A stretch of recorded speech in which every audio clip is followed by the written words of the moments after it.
ready. Let's go, baby. Already.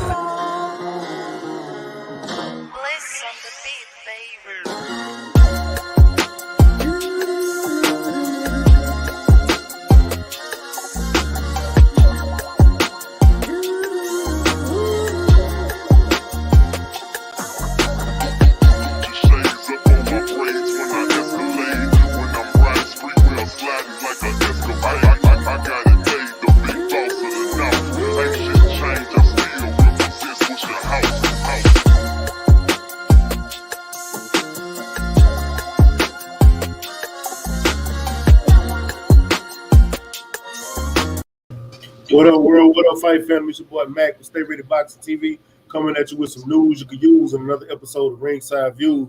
I got my brother Regis Prograis with me today. What's up with it, family? What's up with it, dog? I'm just cool. Already, y'all know I had to bring my other New Orleans partner, Cadillac Red from Supreme Beast Boxing on. This is one of his favorite fighters, so I had to bring him on to co-host with me today. Yeah, yes indeed, yes indeed. You know what I'm saying? Pleasure to be on the panel with you, Regis. You know what I'm saying? And thanks again, Stay Ready, for sending me the link. You already know. Man, it's a suspect team. Always, family, always. Man, before we get into anything, what's been going on, family? You talking to me? Yeah, you, nigga. Man, I've been doing all kinds of shit, dog. Nigga, you been training YouTubers, you out there shooting alligators and fishing and four-wheelers and goddamn everything, fan boats, man. Been doing all kinds of shit. Yeah, I just got back to Texas like a few days ago. And I was in New Orleans for a long time. I was at my crib out there in New Orleans, just chilling, family time, just doing a lot of stuff out there. I spend a lot of time out there. That's really, that's my, Houston is my adopted home, but New Orleans is my real hometown. So I always go to New Orleans, and every time I go out there, I stay out there for a long time. So I was out there for a little while, just chilling with my people, doing all kinds of stuff. I still was training, still was sparring. And I guess something new I did. While I was in New Orleans, I went to Pensacola and I trained with Roy Jones, and that was a fucking awesome experience to go out there and train with him. So, now, me and him, we be talking, we be texting and stuff. So, it's a very, very good connection to have. And, and it's right there to, it's right over there, it's about 3 hours away from New Orleans. So it's good to know I can go, I go to Pensacola and train. I saw you out there training with Roy. What kind of work he give you? Man, Roy he said he teach college boxing, so that means basically like fundamental stuff. It's crazy. Everybody was like, "Man, what you gonna do fundamentals with Roy Jones? Roy Jones don't got fundamentals. He's special, And I kind of told him the same thing, but he actually, talking to him, he was very, very knowledgeable. Also, he knew a lot of stuff. Just some of the things that you would think that, man, Roy is just special. He had a lot of knowledge. Also, he has a lot of knowledge too. So yeah, it's definitely cool to be out there training Roy Jones, and it's somewhat I'm gonna continue to go. Already, Cadillac. All right, shit. So you was in Florida. You got you did your training with the YouTuber. How was it being in the corner versus what I'm saying, you fighting?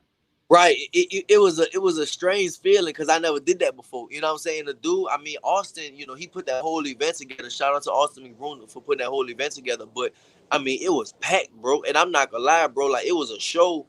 Like, it was lit. The whole show was lit. You know what I'm saying? He had the baby walk him out, and he had fireworks, and it was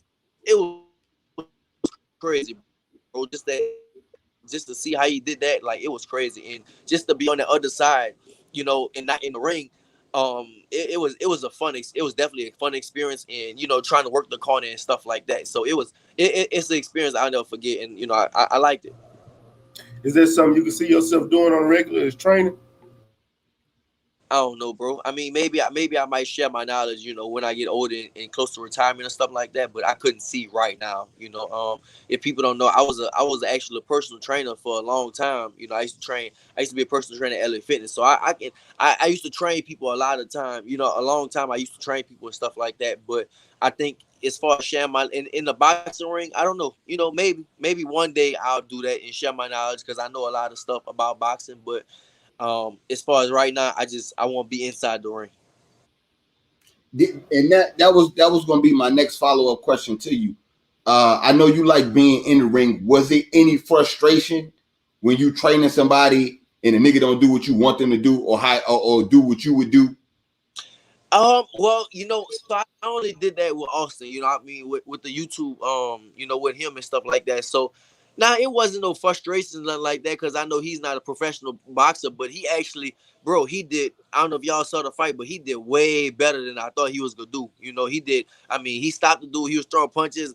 And it was just exciting just to be, just to be a part of that stuff. Of course, it was, like I said, it wasn't a real boxing fight. It wasn't a YouTube. It was a YouTube fight, so I really didn't know what to expect. But he impressed me more than I thought. I'm not gonna lie. He did better than I thought he was gonna do. He definitely did better than I thought he was gonna do. Hell yeah! I seen that, and I seen him drop him. Of course, only reason I was interested because I was like, oh shit, Regis coaching him. You know what I'm saying? And then he gets the knockout. Like, oh shit, my man's the coach of the year. Get up off of him. Trainer of the year. Get up off of him. All YouTubers, watch out, baby. Right. It was just a good ass time. It was a super good ass time. It was fire. You know what I'm saying? It was fire. And I salute them dudes, bro. A lot of people don't like it, but I salute them dudes, bro. Like, those dudes fought, they fought with no headgear on too. They had bigger gloves on, but they fought with, they fought with no headgear on and shit like that. And them, bro, you should have saw them dudes after the fight. Them dudes they was fucked up. You know what I'm saying? Their face was fucked up and shit like that. Just like our face would be fucked up. You know what I'm saying? So they got in there and they fought and they put it on the line, bro. So I'm happy, and of course is a lot of boxers and stuff hate on them and stuff, but bro, they just having fun. And, you know what I'm saying? You can't hate on a dude for having fun. Let them do their thing. Shit. I'm not gonna lie to you. I'm not one to think, you know what I'm saying, to say it's bad for the sport, because to be honest with you, they brought more eyes to the sport. And as much as I love boxing, I love to see that shit. So that's what we need right now. I love fights. I'm not gonna lie. I love fights. If they got two motherfuckers outside fighting right now, I'm gonna watch it. If I go to Walmart, I go somewhere and they fighting outside, I'm gonna watch that shit, bro. I'm not. That's just me. I love watching fights. That's just how I am. You know what I'm saying? I'm not. That's just me. I love it when I go to New Orleans and shit like that. And they got fights on the street. Most of my people like, man, they about to get guns out. They about to shoot. Get the fuck away from the. I still won't go watch. I love watching fights. You know what I'm saying? That's just me. That's love. I just like what I do. If you, I don't know if you've been looking at my Instagram lately, but I go to a gym in New Orleans and all us get together. We call ourselves the Wolf Pack, and we all get together and we get in the gloves. I had my wife in the gloves. I had my kids in the gloves. My partner, they all get in the gloves and shit like that. So, yeah, bro, I love watching fights. That's just me. I like that shit. Me too. Hey, shout out to Barbershop Conversation, aka Fred, in the super chat, man. Appreciate you coming through, checking us out, man. Appreciate you coming through, and everybody in the chat. My brother 503 Line, my co-host finally slid through. You know what I'm saying? Coming through like he always do, making that appearance. I appreciate you always showing up, bro. Oh man, I'm glad Regis here with us, man. We got to get a little bit of straightening in the pot, man. We got the Louisiana boys in here, so they like their gumbo. So we got to get some straightening in the pot, man. Clear this shit up. How you doing, Regis? I'm chilling, bro. I'm good. All good, bro. Okay. Oh, speaking of you always in the gloves in New Orleans, my little bro Jeremy out there, he been over there, man. Since that loss, he been showing his ass. I think that sparked something in him. Definitely, for sure. Yeah, me and him work, bro. We sparred. We went out there. He hit me up. I hit him. I told him I was in New Orleans, and and I was back and forth. He was like, "Man, let's get some work." So and when I'm in New Orleans, I train at nighttime out there. So we was at nighttime. You know what I'm saying? Before we go to the club, I know people saw me in the club and doing all that shit I was doing, but before we went to the club them nights, we trained, we sparred and shit like that. I remember one of them nights, I think when I threw all that fucking money at the strip club, that same night, we sparred. You know what I'm saying? We trained and we sparred and we did all kind, you know what I'm saying? So we trained and shit like that. So yeah, bro, Jeremy, he been getting it in. And a matter of fact, I think he on the way out here. I talked to his coach. I talked to him and his coach, and they gonna try to come out here and get some work. I've been telling him, bro, Texas where it's at. New Orleans, I love New Orleans. You know what I'm saying? That's my hometown. That's my heart. But you want this boxing shit, you gotta come to Texas, bro. You gotta fuck with these Texas boys out here. I was telling him that. He said he wanted to. He said when we was on Supreme Beast Boxing, and he said when he was out here, he said, man, y'all was finna go run some hills. You know what I'm saying? And he ain't think nothing of it, you know. And he seen you come out in some motherfucking boots. He said after the first round or whatever, he said, man, he was so motherfucking tired fucking with with Evans. Shit. He said he got to come back out here and work with him. Yeah, we get it in out here, bro. It's just different. It's different out here, bro. That's why, for me, that Texas is where I need to be. Right on, right on. Five. Okay. I've been meaning to ask you this for quite some time, man. When you first came to Texas, like, who was the nigga that like just bust your ass, like just whooped your ass and just made you like, you know what I'm saying, tighten your game all the way up? Like, man, I gotta get my shit together. You know what I'm saying? It ain't gotta be a big name. I watched your interview with KQ. I know you lost to Earl. I know you lost to Earl in the Golden Glove. But like before that, you know what I'm saying? Who was the guy probably like in the gym? Somebody we might not know about or whatever. Like, who was that guy to like really just put it on your ass? And y'all know Omar Henry. Omar used to fucking whoop my ass. Me and Omar used to whoop me. But I think the first time. So I was, when I first came out here, I was in high school, right? And we trained Monday through Thursday in the evening times. The pros train in the morning, the amateurs would train in the evening time. So I was in school, so of course I had to train in the evening time. And then one Saturday I went, because the pros train on the Saturday too. So one Saturday I went, I sparred, and it's a dude named Leonard Lane. If y'all know Leonard. Man, Leonard beat the piss. I'm talking about he whooped me. It was like I was shadowboxing. I'm not gonna lie. It was like I was shadowboxing. I couldn't touch him. Like I'm talking about I couldn't fucking touch the motherfucker. He just whooped my ass for, I think we did about 3 or 4 rounds. And he just whooped me for the whole time. And I don't think I touched him. I ain't gonna lie. I don't even think I touched him. So what did you after that whooping? What did you go back and do? Did you come back and tighten your shit up? You know what I'm saying? What did you learn from that? Oh, I learned a shitload from that. You know what I'm saying? Then I started training, and I end up getting his ass. And then after I started getting his ass consistently, like on some shit. I started whooping his ass after that. But yeah, that was the first motherfucker. That's the first motherfucker. He just he beat the. I'm talking about. It wasn't. Leonard didn't have that much power, but he was real quick. He was fast, so he didn't hurt me. Of course, my nose bled because my nose always bleed, but I was bleeding like a motherfucker. And but he just he whooped my. I'm talking about he whooped my ass. It was just a whole different level. But I can't believe me. I came back and I started putting on his ass after that on a consistent basis. That's what make you better. Supreme Beast. Shit. I was gonna take it outside the ring. You know what I'm saying? I seen on the Instagram, I seen your go-kart chronicles. You know what I'm saying? And I seen what happened. So my question was, how many times did you come close to the lake drifted before you went in the motherfucker? Man, I did that shit a bunch of times, bro. So look, I ride the go-kart when it's muddy out. I go mudding and shit like that. I be on that white bar shit. I ain't gonna lie. I'm a Creole, so I do all kinds of crazy shit. You know what I'm saying? So yeah, I went out there, like I go mudding and shit. And of course when you mudding it's going a little slower because it's wet outside. So then I went out there when it was dry and I thought I can go the same speed. And that motherfucker was probably like 10 miles per hour faster. So man, I hit that shit, dog. I fucking went in the lake. I could have died. I really could have. God bless me, because I could have fucking died, bro. Like I fucking flipped. I was upside down in the go-kart in the water. Like under the fucking, it was in water, upside down. You know what I'm saying? And then like right there, it was like a cement thing. So I wasn't even far from, I could have hit my head on that cement, and I was out there by myself. So if I would have been fucking unconscious in the water, the Ruguru would have been over. You know what I'm saying? But yeah, bro, I be doing all kinds of shit, dog. Nigga. Y'all tripping. Yeah, that's shit I did as a kid, but damn, we grown up. I know I'm impulsive as fuck, bro. If people don't know me, bro, I'm a very impulsive person. So I just do shit. Like right now, bro, if I might can, like, just to give you an example how I am, like I might can go see some shit on TV and I'll be like, man, I'm gonna do that. Cause I got the bread to do what the fuck I want to do. You know what I'm saying? I might go look at a fucking beach or something like that in Africa or something, be like, and I really think about it, be like, I wanna go there.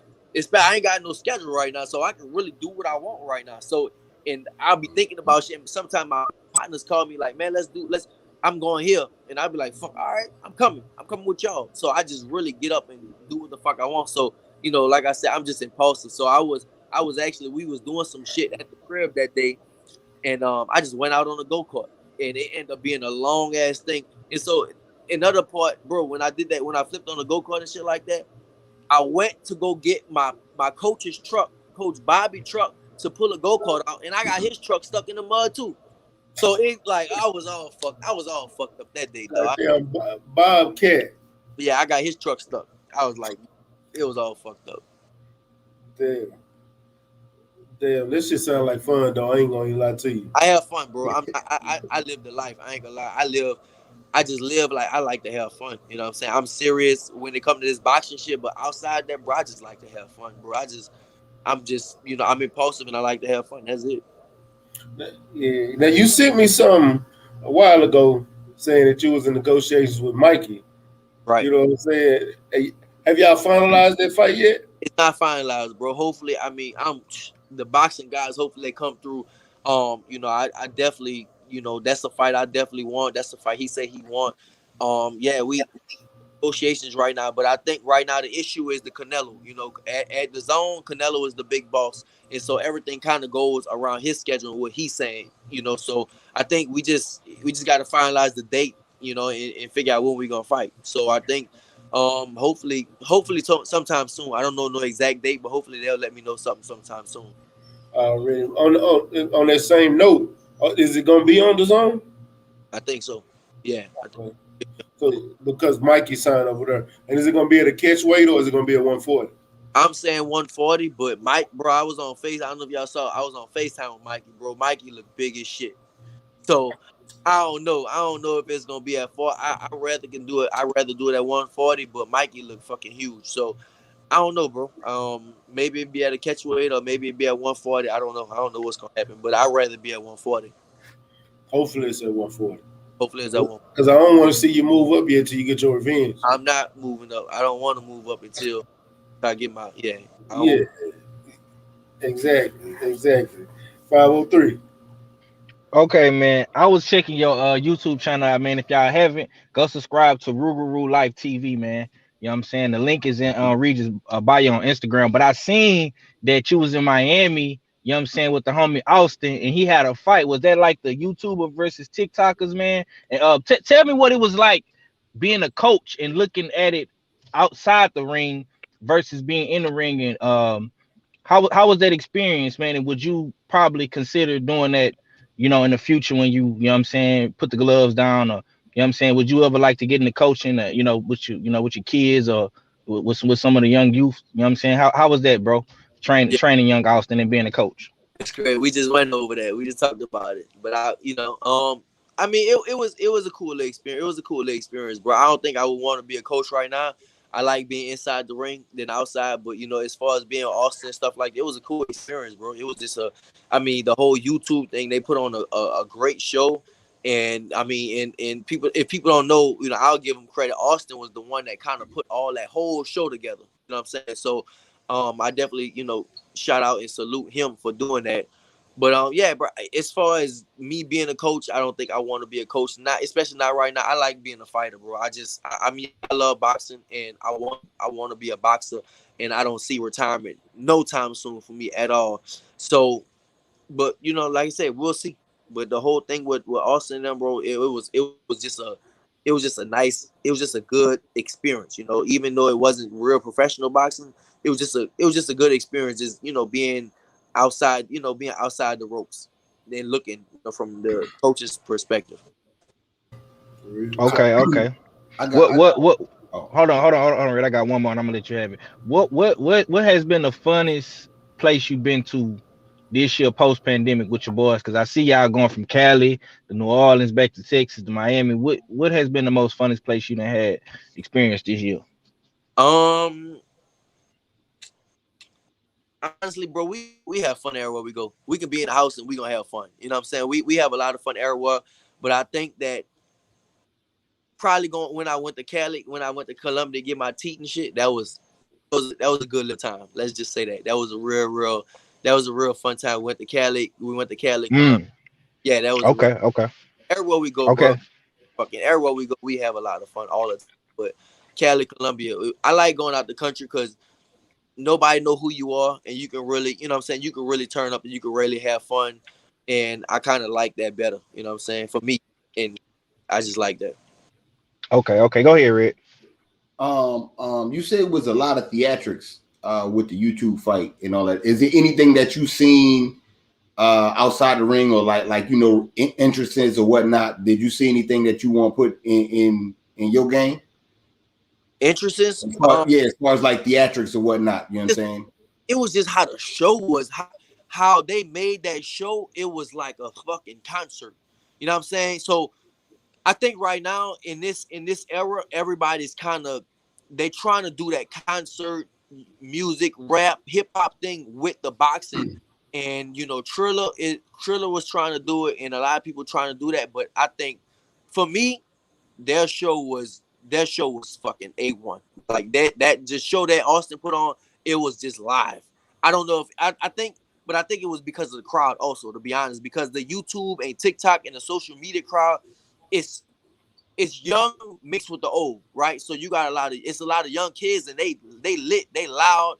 I mean, you got people. We was in Miami, of course, and then you know you got it's YouTubers and all that type of shit. So it's more young kids in there. You know, like you talk about like shit from like 10 all the way to like 23, 24. And then you got the then you got the older people, the older crowd and stuff, like the parents of the 10-year-olds, they in there too. So I think that's what made it kind of lit. It was just the crowd, you know, and just how the stage, how they walk with the, like when we came down the, I don't know if you saw the walk, when we came down the walkthrough, the fire was shooting out.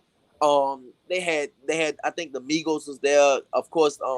Lil Baby walked us out and stuff like that. So just that shit was, it was just lit, bro. It seemed like a rock concert or something like that, and it was a boxing match. So that's why I think it just had more excitement to it. Man, would you ever try to have one of them? Would you ever try to put on a fight yourself and have somebody like one of them come through and help you create the ambiance of everything outside to give the fans and the fighters a bigger experience? Yeah, probably so, bro. This YouTube, bro, it's different fans, bro. I'm not gonna lie. Like the first time I went to that shit is when Logan Paul fought KSI. It was in the Staples in LA, and bro, it was crazy. Like the whole scene was it was nuts, you know. And so I think now these dudes, they got different fans, you know. Like I was younger, you famous because of TV. Now motherfuckers famous just from their cell phones. You know what I'm saying? YouTube, TikTok, Instagram. People are really famous. People really making millions of dollars just off of that shit. It's not just TV no more. So yeah, if I ever put on a fight, yeah, I definitely, you know, ask for some help from like a YouTuber or something like that, Instagram, TikTok, or whatever. Yeah, because that sound like bringing them in gonna open the bag up a whole lot. Definitely, for sure. Like it's different these days, bro. Like it's a whole different audience. Like that shit is a whole different audience right now. You're not lying, especially TikTok. And these people getting paid so much money from these social media sites, like it's crazy. Yeah, bro. These days that shit. Yeah. Yeah, I'm telling you, I got to get. I still ain't got a TikTok yet. Man, there's too many social medias to be trying to play around here.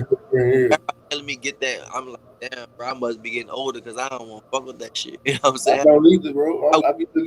I wouldn't even have Instagram or Twitter if I wasn't, you know, if I didn't need it, if I didn't feel like I need the shit, you know what I'm saying? But now these days, it's like you kind of need that shit. You know what I'm saying? Just how it is. I just got back active on Twitter, so you know what I'm saying? It's crazy, but I'm just getting back active. Right. Man, so I know we've been on here long, but let's go ahead and get to the meat and potatoes, man.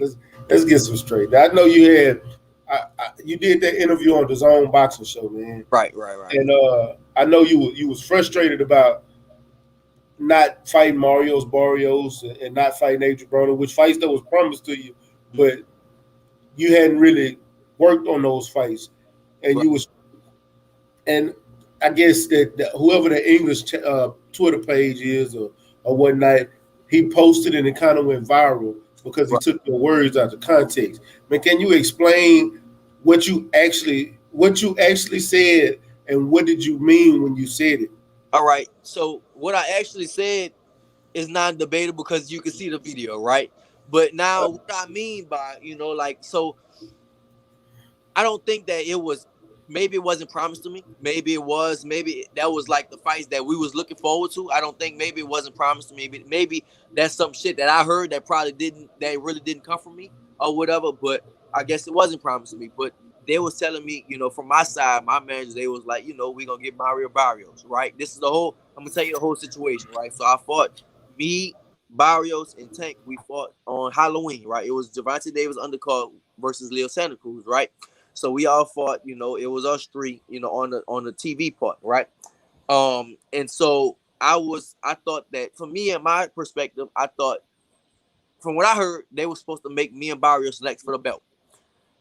Then, as weeks go by, Mario Barrios he's going up to 147. He can't make 140. That's what they say. He can't make 140. He's going up to 147. I was like, all right, cool. If the dude can't make 140, I can't do nothing about it, right? Because I'm not gunning for Barrios. I was gunning for just that little belt, right? So, and then after a few more weeks go by, and they're like, oh, he's fighting Javante Davis. So I commented, I was like, man, that's some bitch ass shit that he's gonna fight a 30-pounder, 35-pounder, and he wasn't gonna fight me because I thought that me and him was gonna fight. Like I said, none of this was actually promised to me. It just was told that's what I was gonna get. That's what it's supposed to happen, right? And then we talk about, all right, getting the Adrian Broner fight, and like I said, nothing was promised, but that's what I thought that was supposed to happen, right? And of course, everybody know that didn't happen. And I think that things were just taken out of context. I never said nothing about like PBC, Al Heyman, and maybe if I did, maybe maybe I was tripping or whatever. But yeah, it was. I mean, I fought on that. I had one fight, with Al. I loved the experience. It was a good experience. I loved it. So, I ain't got no problems with him. So yeah, I think people they tweeted something and it's out of perspective, but I ain't trying to beef with nobody, nothing like that, especially like no Al.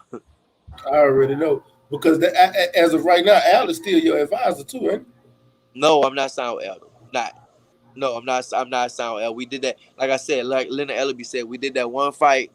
We just did that one fight thing, and we were still in talks, but we were still in talks or whatever. And I think we still supposed to be in talks or whatever right now. Okay. Do you? Is that your plan? Is that where you want to be with the PBC? I want the biggest fights, bro. That's the thing. I want the biggest fights. If the PBC platform gives me the biggest fights, then yeah, I whatever.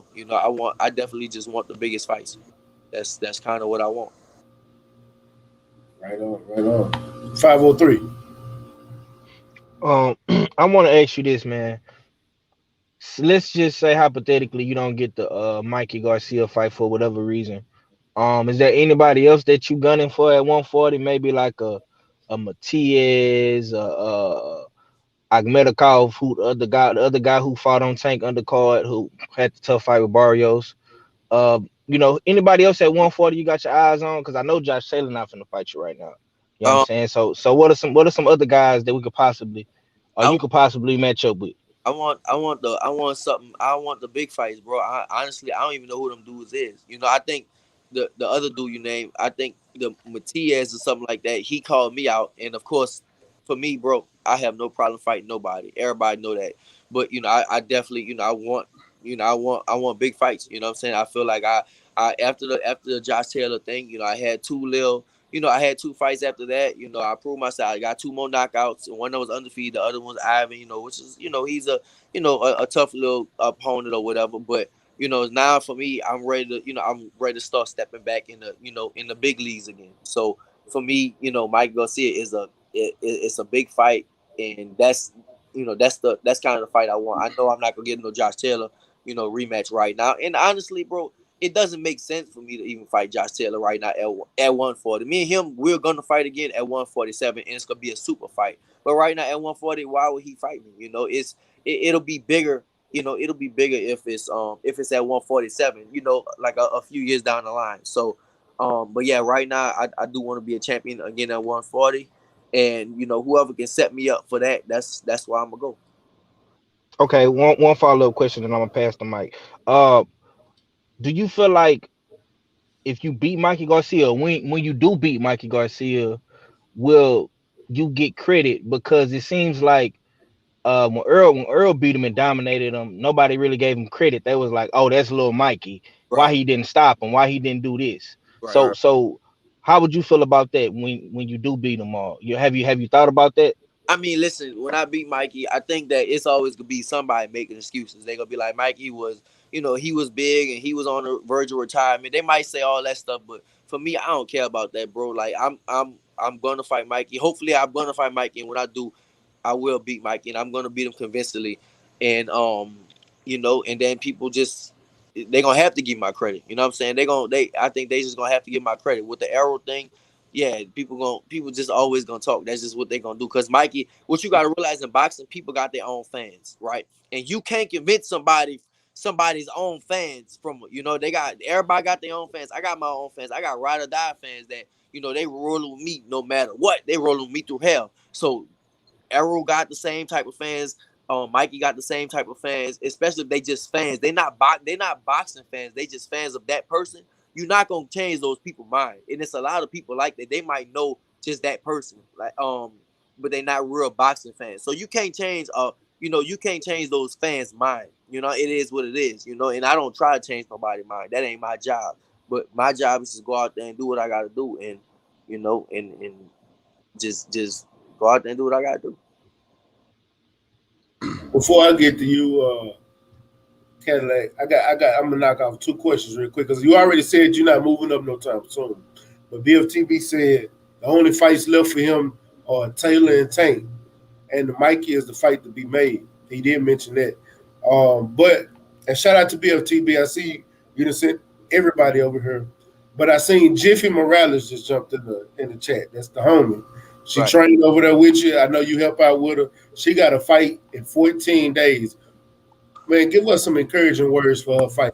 Man, I always tell Jiffy my partner. I just saw Jiffy, you know what I'm saying? So Yeah. Jiffy my partner, man. Jiffy go out there, do your thing. Matter of fact, I'm probably gonna see Jiffy tomorrow or something like that anyway at the gym. Me and Jiffy be sparring and shit. Jiffy be trying to hit me too hard too. Y'all don't know that Jiffy trying to hit me hard and shit like that too. But I be giving her I be giving her little pointers and shit. So she go out there and do what she gotta do. Yeah. And Jiffy gonna be on the channel real soon before this fight because I want to bring her on so she can talk about her fight coming up.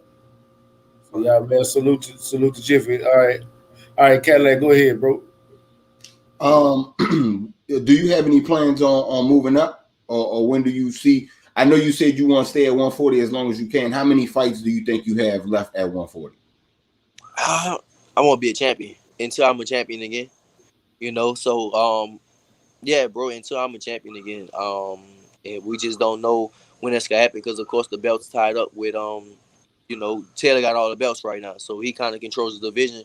But once I'm a champion again, then I think I can go up to 147. But I that's just something I want to be. I want to be a champion again. All right. So right now, you getting yourself in line for another title. What sanctioning body are you currently working your way up to become mandatory? I don't even know, bro. WBA, WBC, I don't know. I think, yeah, I just think them two. I was because I only say them because I had belts in both of those sanctioned bodies. I was champion I was diamond champion WBC and I was a super champion in the WBA. So that's kind of why I say those. But for me, I think my manager just works on that. I just go out there and fight. Man, that's at the end of the day, that's all you can do. I still want to see you get up there and man, I want to see you up there. I got to see that Taylor fight again. I don't really care about nothing else. I know somebody in the chat mentioned you fighting Bud, but that ain't gonna happen unless you go up to 147. But I know you still want that smoke. Definitely, I always want to fight Bud. I ain't gonna lie, bro. I always want to fight Bud, bro. I'm not. I've been wanting to fight Bud. When I go to 147, everybody and at 140. I saw Bob Arum say something about me fighting Bud. I was like, what are y'all talking about? How you even gonna mention my name? I'm staying at 140. So Man, I don't be paying no attention. Bud for to get ready to fight Jose Cepeda. What you think about that fight? that's a mismatch. Same thing I said. It don't even make sense to me. Absolute mismatch. Man, I Bud is so good, that man, I just don't want that dude's fucking. I don't want his career just be forgotten. You know what I'm saying? Because first off, people forget about your career anyway. You know what I'm saying? But I like the real boxing fans, the real like as far as the people, they gonna forget about you. As soon as you retire, they gonna forget about you. You know what I'm saying? That's just it is what it is. That's how it goes. But as far as the real boxing fans, they know like real good fights. They know real special fights, and Bud could potentially be one of those fights. I don't want him to go into that obscurity without without fighting the best, basically. Fighting Zapata is like, for what? It's like, for what type of fight, bro? Like, why? Nobody, I mean, I'll watch it. Of course, real boxing fans will watch it just to see. But at the end of the day, it's not testing him. Everybody wants to see Bud get tested, and that's a fight that it's pointless. Do you think, because Bob Arum mentioned him fighting Josh Taylor at sometime in the beginning of 2021 or 2022, do you think that's even worth the fight of him getting? You think he'll get tested fighting Josh Taylor from 140 to 147? Think he would. I think he would. I think that's a good fight. Because it's undisputed versus undisputed. Both of them undisputed at 140, and it's only a few people in history that became undisputed at 140. So shit, maybe only them two. Matter of fact, so I think that'll be a good fight if they sell it right. They promote that shit right. I think it could be potentially. I think it could be a good fight. And I mean, Josh Taylor, bro, I give him credit, bro. Like, I'm not gonna lie. Like, I went to London knowing that I'm not gonna get a decision, but I went there. I'm thinking I'm gonna knock that motherfucker out. That's why I went there. Everybody telling me, man, don't go fight Josh Taylor in London, bro. That's dumb. Don't go do that. But I thought I'm thinking, bro, I'm not gonna worry about getting no decision because I'm gonna knock him out. Saying that to say that Josh Taylor is fucking tough. You know what I'm saying? He's tougher than what people expect, and he got skills. So I think him and Bud will be that'll be a good ass fight, to be honest. That might be his hardest fight to date. Really. That says a lot right there. And Jeffrey said, y'all be trying to knock my head off. Nah, we'll be trying to knock her head off. Nah, she trying to knock out fucking head off. Jiffy be trying. And Jiffy be training with fucking 8 ounce gloves on too. Y'all don't know that. I see her working with you. I see her working with Shop. I be Yeah. seeing her working with Paisley. I seen her working with Austin Trout. Like when she make her pro debut in 2 weeks, man, I'm telling y'all, I feel sorry for whoever get in the ring with Yeah, she got whooped their ass. Fuck them up. her. Facts. 503. Yeah, man. I want to ask you about Tank, man. So you got the name the Rougarou. They call Tank the Big Ape. He consider himself the Big Ape, man. But I think you know what I'm saying, the Rougarou was on a different type of hunt. Going through the World Boxing Super Series tournament, like you said, you fought Josh Taylor. You know what I'm saying, in his backyard. We came up short, even though we feel like you won. We seen Tank kind of do the Pedraza, the Santa Cruz, now the Barrios and the Gamboa. You know what I'm saying? He kind of was like, I call it the Latino PBC diet. You know what I'm saying? Do you think they move Tank a certain way? And will they ever let the big ape out the cage to come see the Rougarou? No, I don't think. I mean, I can't say never, but I don't think no time soon. I definitely don't think no time soon, bro. I mean, you heard what Floyd said. Floyd said, "Look, we gonna keep it in house." He But technically you're an in-house fighter. You fought on his undercard, bro. yeah, but I'm still, not officially. I can, let's say officially. You know what I'm saying? So I'm not really Okay. that. I guess I could go, but I'm not in house. And everybody know I got in a little trouble or whatever. You know what I'm saying the wrong shit. Sometimes my big ass mouth get me in trouble or whatever. But of course, Hmm. everybody, I didn't mean it like that. But um, now I don't think he gon' I don't think he gonna fight me no time soon, bro. They know what they're doing. I think they know what they're doing. But I congratulate him, bro. He had a hard fight. Barris wasn't that good. No, don't get me wrong. Barris was a B-level fighter. He was he wasn't. He was okay, but he was strong and he was beating Tank. But Tank got that fucking NyQuil. You know what I'm saying? So he knocked that motherfucker out. So I congratulate him. But I'll be waiting for him. If he ever wants to bulk up his tree, I'll be waiting for him. I like that. Cadillac. All right, man. In boxing, man, what's the hardest you ever been hit and by who?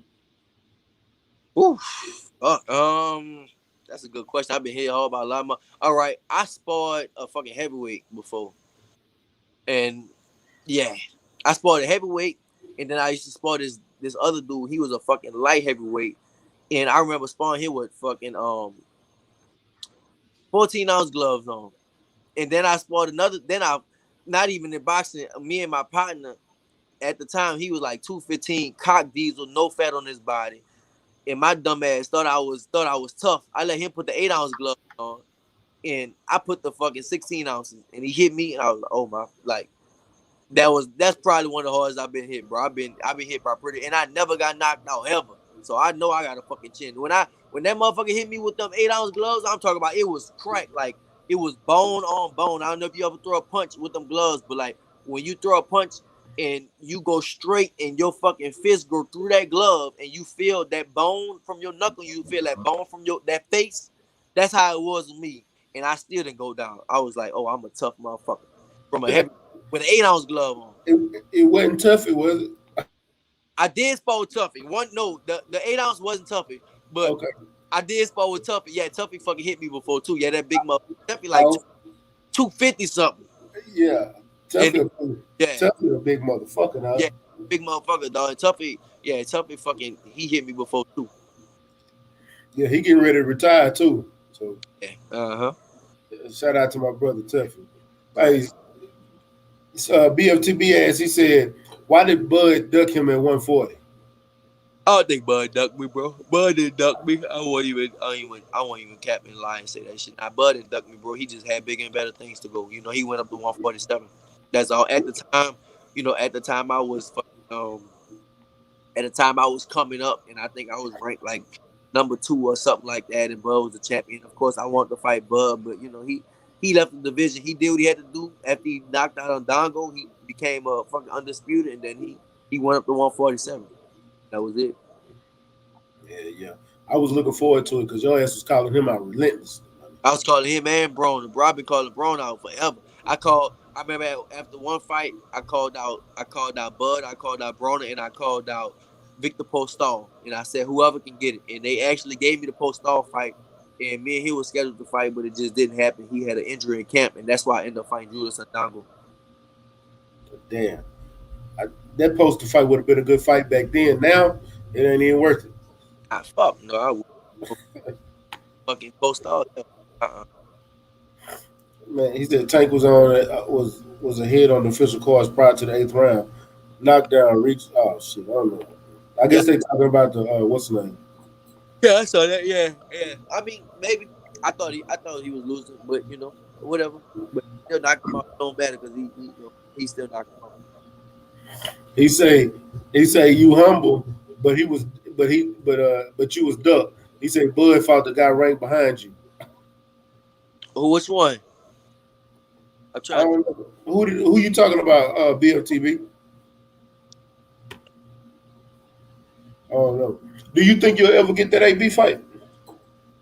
AB ain't gonna fight me, bro. I don't think so. I think it'll probably be close to his retirement or some shit. Like I don't think I really don't think. Man, I didn't heard from like real good sources. AB ain't fighting. They said, motherfucker, you can put one of your hands behind your back and AB ain't gonna fight you. You know what I'm saying? I done heard that already from fucking some official people. They were like, man, AB ain't fucking with you. He ain't gonna fight me. So I'm not. Yeah, I ain't gonna fight Adrian Brown. All that call out shit, and now the shit ain't gonna happen. Yeah, I got the nigga number, so I text him, man, what that was about. You know what I'm saying? Like, I sent him that interview, man, what that was about. And you know, he was just laughing about it. That's all. AB a fun. He a clown, bro. He like a little, you know, he like to play around and shit. Yeah, I ain't gonna lie to you. I for sure just knew that fight was gonna happen. I just knew that fight was gonna happen. I thought so too, but nothing at all. Well, if you get this Mikey fight, I'm looking forward to that shit. I ain't gonna lie to you. I think if that fight happened and it happens this year, especially with the type of fighter you are and the type of fighter he is, y'all gonna be right there in each other's face down there 12 rounds. Right. I gotta say that'll have to be candidate for fight of the year, unless you catch Mikey with some and he started retreating like he did in the Earl fight. Right. Exactly. So And hopefully it happens. Hopefully that shit happen, bro. I think it will happen though. I'm gonna let you know now. I got you by a 9th round knockout. Yeah. That's me personally, and just looking at the different styles.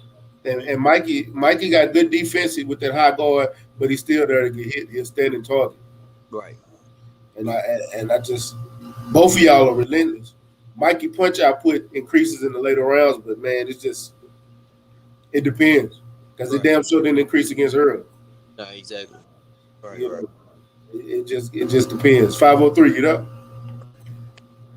Yeah, man. I want to ask you this, man. I seen the dope you know, artwork of yourself, man. Was you able to cash out on that? And the Rougarou deserve his own day in New Orleans, man. Cause Charlo and them just got their day in Houston on Juneteenth, man. So how Right. you feel about that? First off, yeah, my art shit, I definitely cashed out on that. That's fire. Actually, it's about to be delivered to my new crib out here. But yeah, Okay.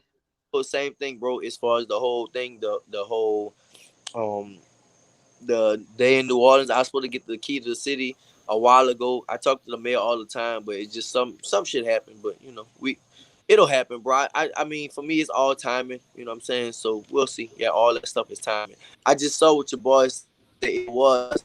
He fought Felix Diaz. That's who he fought. They said Terrence Crawford Mm-hmm. fought Felix Diaz. Yeah, I just saw that shit. But yeah, bro, everything happens timing wise, bro. It's nothing. I don't need to rush nothing. I got a long way to go, and yeah, for me, everything timing wise, everything will happen just like it's supposed to happen. Yeah. Do you plan on fighting like in Texas or Louisiana sometime soon? Don't know. I mean, hopefully, I think that Mikey fight it could be big in Texas. If me and Mikey fight, I think that'll be huge in Texas. So he has a big fan base here, and I live here, so I think that it'll be real big in Texas. Mm. I would love for Oh, that fight to be right here in Houston at Toyota yeah. Center. Yeah, we pulling up for sure. What Yeah. stupid? Yeah, I'm there. San Antonio and the Alamo again. Yeah, I'll be there too. Right, Either way. right. Are you going to the Charlo fight this weekend in San Antonio? Or you probably won't make it. Nah, I'm chilling. Chilling. I just Okay. got back to Houston a few days ago, so I gotta chill right now. I gotta handle some shit. But yeah, I'm definitely gonna be watching them. Already. J Mac said, "What do you think? What does Regis think about Robert Easter? A Robert Easter fight?" I welcome that. That's somebody that I thought that we could have made that fight happen too, but I never heard nothing of it. So I welcome that fight too. Or whatever. Like I said, bro, I just want to fight. I want to go out there, improve myself and fight the best. You know what I'm saying? Like that's just what I want to do. I want to go out there and prove and fight the best. I think the Mikey Garcia is the biggest fight right now for me at the moment. And but whatever. If they say Robert Easter, then it'll be him. Right on, right on. Cadillac Red.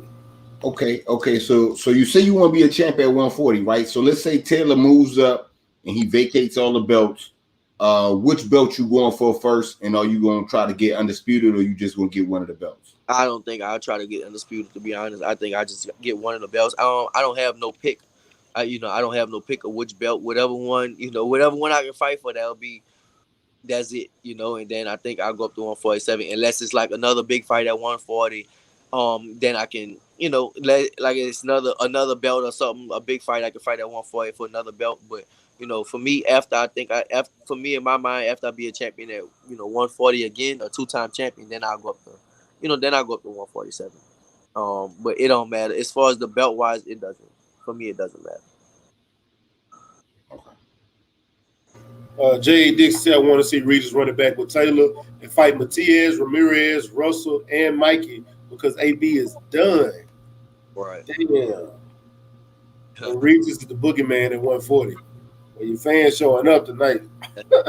You see, I've been wanting to pop my shit. You know what I'm saying? I've been wanting to pop my shit for real. But I've been going. We doing the interview. You know what I'm saying? Man, pop that shit, You know what goddamn. I'm saying? Because we can do that nigga. You know what I'm saying? For real. That Josh Taylor shit. That was some. You know what I'm saying? Over the pond shit. Some judges shit. I ain't mad at that all the way. You know what I'm saying? He a tough guy. Rougarou salute him. You know what I'm saying? We seen his eye and he didn't take the knee. So you know what I'm saying? I Yeah. give him props for that. You know what I'm saying? I definitely give him props for that. But as far as this Mikey fight and all that other shit, like is Regis gonna get the respect for beating Mikey? Of course, because he's coming from 140. So that little guy shit is thrown out the window. And Right. then when he hit Mikey with the body shot and knock him the fuck down, and it's a wrap, you know what I'm saying? You can't help but say he did it good. So I mean, you know, the respect they might not give it, you just gotta take it. You know what I'm saying? You Right. know what I'm saying? It's just gonna be like that. Right. Exactly. I ain't worried about it, bro. You can't worry about what fans say. It's just it is what it is, and I go out there and do what I gotta do. I train on a daily. I bust my ass. You know what I'm saying? That's all I can do. Yeah. Well, let me ask you this one, Regis. Which one better? The knockout, you know what I'm saying? You hitting somebody in the chin and knocking them out cold, or hitting somebody with a body shot and they don't want no more? Because I seen you break a rib. I ain't gonna lie, bro. I like when niggas get like the body shot hurt more, but I like when niggas get drunk. You know what I'm saying? I like when they get drunk and they be like stumbling and shit like that. I like that type of shit. That's for me. That's fire. When you can put a motherfucker to sleep with your hands, that shit fire to me. I like it when they you hit them and them motherfuckers get drunk and shit. Okay. Okay.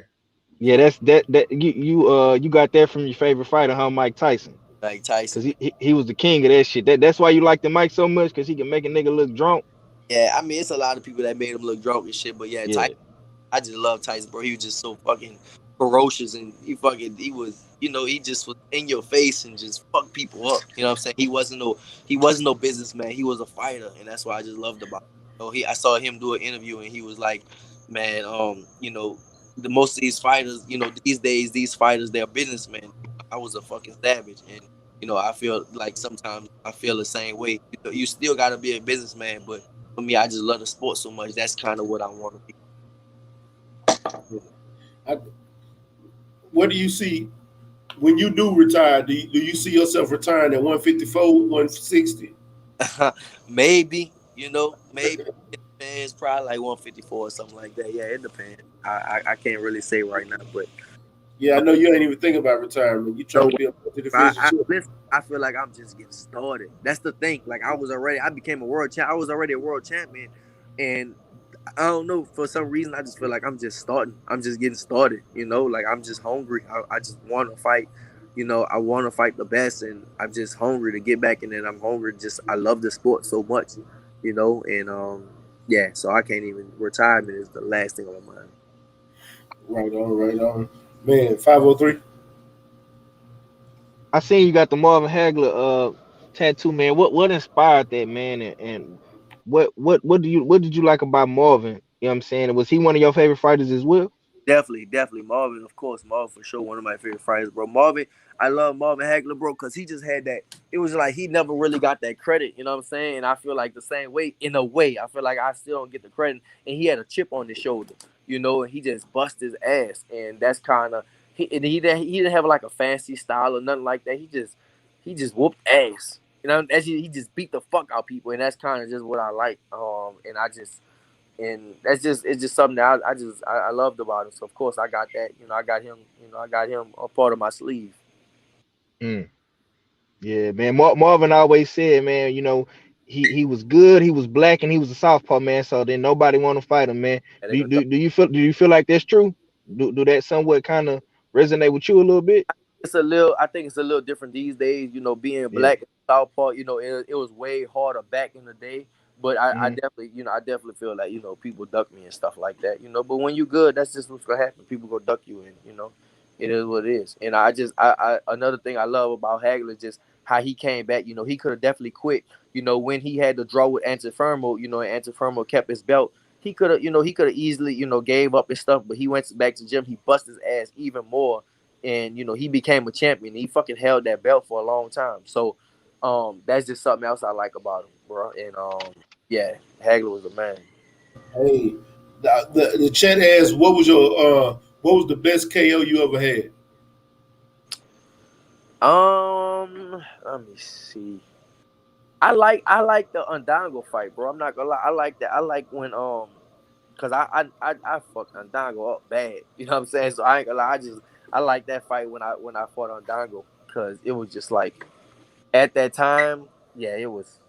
At that time, I like fucked him up bad. So I think that's and then Joel Diaz also. I dropped him like fucking 4 times in the second round, or some 3 or 4 times in the second round. So, but between them, but I think for me, I think like it was just the Undango fight that really one of the ones that I kind of like. I got another chat. He said, "What's your favorite Louisiana food?" Seafood, brother. I'm seafood down. You know what I'm saying? You talk Believe that there. crawfish, crabs, shrimp. Believe it. All we do is crawfish balls. You know, like when I'm at the crib, you know, in New Orleans, all we do is we do crawfish balls all day long. So I'm a big seafood head. You know, it bring all of us together. We chat, we have fun, we have a good time, and we eat seafood and turkey necks and all that type of shit. That's kind of I love it. Tell them, Regis, that's that shit right there, man. Right. You know what I'm saying? Believe it. Hey, shout out to BFTB in that super chat. He said there's weight classes for a reason, but what's the champ's thought on why that is and which one he thinks he can be combined, if any? Combine weight classes? Nah, I mean you wouldn't. I mean you combine your weight class. They got a lot of weight classes now. They starting to break them up little by little. Because I mean a long time ago they didn't even have the weight class I'm in right now. They didn't have 140. You know, it was 135 and it was 147. You know, so 140 is, you know, that's fairly new or whatever. But yeah, they do got weight class for a reason, bro. So it is what it is. But I don't think you can combine them or nothing like that. Yeah, man. I know. I seen somebody ask it earlier in the chat. They say if you move up to 147, what's one fighter that you're gonna be shooting at hard? Whoever got the belt. Yeah, whoever got the belt. I mean, you wouldn't call like fighters. Like for me, whoever got the belts and stuff like that at the time, you know, because I can say Pacquiao, I can say Errol, I can say whoever, you know, champions and stuff like that. But at the time, I think, you know, whoever got those belts, and that's who I'll be chasing after. I know you would love your rematch with Earl. Definitely. Oh yeah, me and Errol definitely got to run it back. You know that. Me and Errol definitely got to run it back. But Errol, you know, Errol got a little size on me, you know, so I really think that by the time I'm going up to 47, he'll be probably going out to 54 or something like that, you know, because Errol is a little bigger or something like that. But yeah, I would definitely like to fight Errol one day in the pros. I would love to see it. I would love to see that rematch. I'm not even gonna lie to you. Right. Ask him what he think about Boots Ennis. Man, Boots can fight, bro. Yeah, he can fight his ass off. Ennis can fight. Boots, Ennis Boots. Yeah, he can fight his ass off. For sure. Hey, somebody hit that dude ZK in the chat, man. Get him the fuck up out of here. Ain't nobody got time for no trolls today. But man, by the time you make it to 147, it's gonna be, man, 147 is stacked, man. They got fighters at the top, fighters coming up that's killer with Virgil and Boots and Rashidi Ellis and more. It's gonna be, man, moving to 147 it's gonna be some bad motherfuckers. It's fire for sure. It'll be fire. So, you know, I definitely can't wait to get to 47 and, you know, get in that mix, you know, but like I said, right now, stand at 40. Already. 503. Will you definitely be fighting this year? Will we get 2 fights this year from you, man? With or without Mike? Hopefully. I mean, we can't guarantee nothing. Of course, you can't guarantee nothing, but just hopefully we could, bro. Like, you just, with this boxing shit, it's a lot that going behind the scenes. As far as the fighters, you know, we'll fight, but you know, it's a lot of shit that going behind the scenes. So hopefully, all I can say is hopefully so. Man, real tough. Cadillac Red, go ahead. Man, it ain't really a question, man. I just want to say I salute you, man. I appreciate everything you do for the city of New Orleans, man. You know what I'm saying? Putting the spotlight on the city, man. You know we need that. And it's always good, you know what I'm saying? I tell Jeremy the same shit. It's always good to see somebody, you know what I'm saying, doing the right things, something positive, and putting that positive light on the city, man. Because you know, just like I know, you know what I'm saying, we be needing that shit. So big salute to you for that. You know what I'm saying? Thank you, bro. Thank you, dog. Man, real talking. I know you getting tired. I can see you yawning. Yeah, I'm about to get out. I gotta go by my sister now. Yeah, I popped the Benadryl earlier, and it's kicking my ass right now. Yeah. So, hey, I got to ask you a question, and I ask every fighter this, no matter what is something that you would tell any young fighter, any amateur, or anybody thinking about starting boxing or getting ready to start their pro career? I asked you this before, but what is something that you would tell them to help them move forward in this sport of boxing? Something that they need to know. First I asked him, "You sure you want to do this? Right? You sure? Because it's a hard ass sport. It's a very very hard sport, but it could be very very lucrative at the same time. But I'll just tell him, bro, you gotta keep you gotta always have everything in it. I call it 10 toes down, bro. You gotta be 10 toes down all the time. You just got to. Meaning you can't be. This gotta be your lifestyle. This just gotta be your life. For me, that's kind of what worked for me. Um, I love the sport. I'm in it 100%. I don't got 1 foot in and 1 foot out. I'm in this shit 100%. And the gym is your life, and that's what you gotta do. You can't be, what I'm saying. A lot of people. Some people I know, they might have 1 foot in, then they got 1 foot out. They might be doing something else, or they no with this shit. You gotta be 10 toes down all the time. All right, man. All right. Man, I do appreciate you coming through, family. And shout out to BFTB back in that super chat. He said, "Thank you, Chuck, for talking to your people. You don't have to, and this is what you need, what's needed. Thank you." No problem, brother. I'm thanking. I'm a holler. Uh, All right. Tell the people your social medias before you get up out of here. Tell them where to go follow you. So my Twitter is at Aura Prograis, and my Instagram is Regis Prograis. And I think that's it. And, yeah, you gotta get on the YouTube. The YouTube Got to. Life, the Ruger Life TV. Definitely gotta get on that YouTube channel. Yeah, if y'all ain't on the YouTube, y'all in last place because he be doing some shit. Yeah, you gotta get on there, bro. We be doing all kinds of shit like on that fucking YouTube channel. I don't put everything on the thing, but I'll put that shit on YouTube. So yeah, if you get on, just go ahead and get on the YouTube channel. That's like we be doing. That's like my outside life, I guess. Yeah, for real. Man, we appreciate you coming through, man. Cadillac Red, give us some last words, my brother. Appreciate you coming through. Shit, well, now you know what, Stay. I want to do something different, man. Let me get my last words, and I want Cadillac Red to close the show, man. Because this New Orleans style right here. You know what I'm talking about? All right, well, shit. All right, go ahead and get your last words, little bro. Yeah, man. I just want to salute Regis, man, for once again, man, coming on Stay Ready Boxing TV, man. You know what I'm saying, and giving us this opportunity, man, and clarifying some things, man. Much love to you, bro. We definitely gonna be supporting you. You know what I'm saying? Win, lose, or draw. And man, good luck, man. You know what I'm saying, in your future endeavors, man. And hopefully, you know what I'm saying, we get a fight this year. And I don't give a damn who it is. I don't give a damn. Yeah, but hopefully it's Mikey though. You know what I'm saying? We're gonna pray to the boxing gods. It's Mikey, man. But much love to you, bro. Keep doing your thing. All right, brother. Thank you. Already. Man, Cadillac, close us out, bro.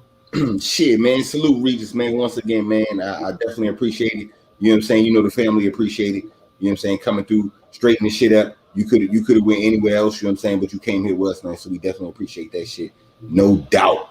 And like I said before, man, salute to you, man. Keep representing the city the right way, you know what I'm saying? You ain't got it on your back, you got it on your chest, you know what I'm saying? So, you know what I'm saying? Just handle up, man. You know we got your back no matter what, man. I got you. Salute. Go ahead, stay ready. It's on you, baby. Already, man. Shout out to the LDBC. Shout out to Regis for coming through, man. It's always love, family. I'm gonna hit you up on the back end. We're gonna fuck around. Fuck around and be up there at the gym one day this week. All right, that's a bet. Just hit me. All right, bro. Man, and shout out to everybody that came through in the chat, the super chat. Appreciate all y'all for coming through. I see my brother Blue in the building. Man, thank y'all for showing love today, man. It's been a blessing for everybody to come through like y'all did. It was a great interview, and I really do appreciate it. Shout out to the LDBC, Lions Den Boxing community. If you didn't know, you know now. Now make sure y'all like, comment, share this video to all your social media platforms. And it's your boy Mac, Stay Ready Boxing TV. You ain't got to get ready if you stay ready, man. Peace. You ain't gotta get ready if you stay ready. You ain't gotta get ready if you stay ready. Stay ready been down me since day one, baby. Stay ready, let's go, baby. Already.